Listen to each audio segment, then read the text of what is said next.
Magandang umaga sa ating lahat mga kaibigan.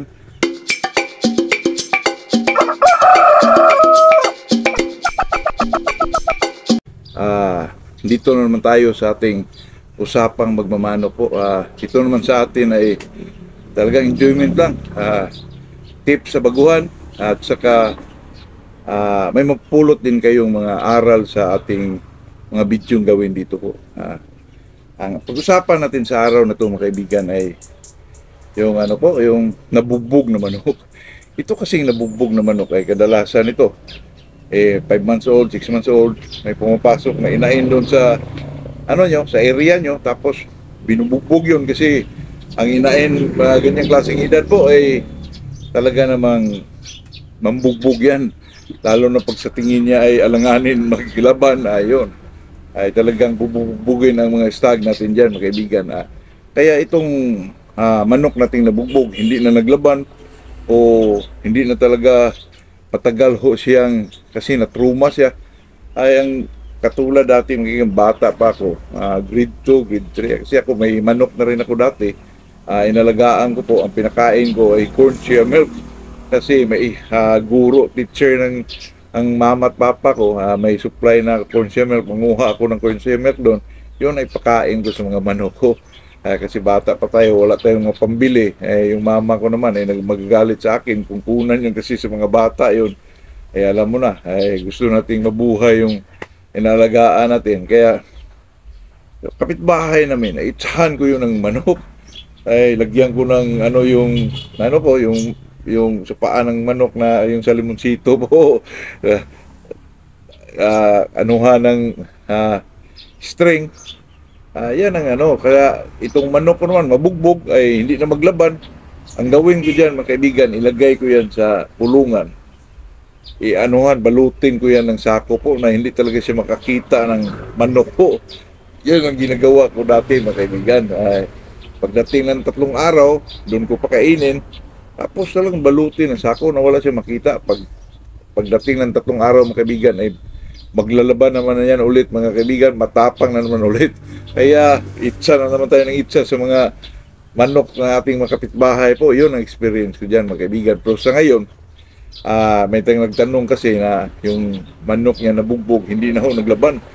8 months old hanggang dumating na ng 9, 10 months old. Ang gawin mo dyan mga kaibigan, napakasimple lang po. Huwag kasi na-trauma ang manok na yan ilagay mo lang siya sa kung may cord ka na ilagay, pabayaan mo lang ang manok dyan. Tapos tabihan mo ng babae na nakalimber lang, yun lang po ang gawin mo dyan. Sanayin mo na medyo may babae dyan sa gilid niya, ay siguro pagdating ng mga hindi pa siguro abot ng 1 month ay maglaban na yan. Kasi yung nagsabi sa akin yan, nagtanong sa akin na yung manok daw niya ay umabot na ng 10 months kasi daw sa mga edad pa daw na 7 months and a half yun or 8, nabugbog ng isang manok na may edad na rin. Siguro na-trauma ang manok, ayaw na maglaban, kakak. Pero kahit gano'n mga kaibigan, ang manok talaga, instinct niya na makita ng manok pagdating ng medyo may edad na sila, mature na sila, maglaban pa rin yan. Kaya totoo yan, lalo na pag may mga manok na bloodline nila ay matatapang, lalo na pag hatch, sweaters, hindi pwedeng hindi maglaban yan. Pero may mga manok din na kahit anong bloodline niya, katapang sa lahi nila, ay talagang may maabot din sa mga hindi maglaban. Talagang ayaw na maglaban. Mayroon din kasi marami na rin akong experience about ganyan na maglaban nga, pero pagdating sa pag-isabong mo sa patagalan na tumatakbo po, totoo yan. Kaya ang gawin mo dyan, ipahinga mo, huwag mong isabong, huwag mong tabihan mo ng inahin po. Tapos pag video kumigiri-giri na, nagpakita na sa kanyang kamatsuhan po, ipakastahin mo. Huwag mong pakastahin na tudong-tudo na palagi.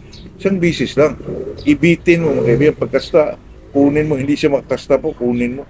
Tapos ilagay mo naman sa, parang ibitin mo siya ba. Mental conditioning din yun mga kaibigan. Tapos babayaan mo lang siya sa cord, wala hong sabong, wala hong kahig, hindi mo siya pakitaan na dalhan mo siya ng manok na Huwag po. Kailangan dyan na steady lang siya dyan sa cording area na yan. Tapos ilipat mo ulit ang cording, ilipat mo ng pwesto na medyo komportable siya sa pwesto na linagyan mo po. Tapos nandun pa rin yung inain, mga kaibigan. Imposible naman yung pagdating ng mga 11 months, 12 months. Kung maglaban huwag pa lang ilaban, huwag pa rin po. Pabayaan mo lang yan dyan hanggang siya, maglugon po.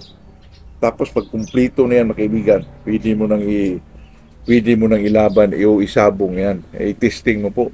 I-testing mo ng sabong ng pangmatagalan. Pero, hintayin mo munang makumplito yung mga balahibo niya po. Medyo talagang wala na po mga batang balahibo na makikita sa kanya. Talagang, matured na mga balahibo na. Saka mo siya ibitaw po. Ayan lang naman talaga. Ito namang sabong. Kailangan observant ka. At saka marunong kang tumingin kasi ang manok hindi yan makapagsalita po. Kaya kailangan natin dito bilang isang magmamanok ay very observant ka sa lahat ng bagay po, lalo na pag ang pinag-usapan natin ay tungkol sa tapang po kasi yan ang number one na magdala ng panalo mo, yung tapang ng isang manok at saka yung cutting po. Ayun lang naman. At saka mga kaibigan, napaka-importante sa manok ang tapang kasi pagdating ng dyan, na sa basahan na po, doon mo makikita ang isang manok na matapang talaga ay hindi talaga magpakamatay dyan sa laban po. Kaya napaka-importante po yun, lalo na itong nagtanong sa akin na paano daw matapangin, hindi naglaban. Babayaan mo lang dyan sa cord, tabihan mo ng inahin hanggat sa maglugon, hanggat sa makumplito siya. Yun na po, itisting mo ng ilaban. Pero kung kataon mga kaibigan na ganun pa rin ang kinikilos niya, na medyo pailag na dalang papuntang takbo po, nako, i-fried chicken mo na yan mga kaibigan. Yun lang naman ang dyan kasi pag ating yan ay ipupush pa rin natin, baka magka-problema tayo dyan sa manok na yan. Kaya iwasan natin yung ganun, hindi natin i-purso hindi natin i-push na talagang gagamitin natin po. Kasi sa mga manok na ganyan, lalo na pag mo na paparahi ko na lang to na, lalo na po baka sa mga napudos na stag niyan ay puro hindi maglaban. Hindi naman siguro lahat, pero talagang ang manok ay makuha sa anak yung genes nila po. Sabi na sa atin yung anak na babae makuha nila sa blood ng lalaki, mas 80%. Lalo na yun, kung babae na yun, ginagamit mo sa breeding. Nako, ang lahat ng mga pudos yan, baka hindi maglaban po. Yun lang naman po, ito lang ang pasasabi natin sa mga ganyang bagay po.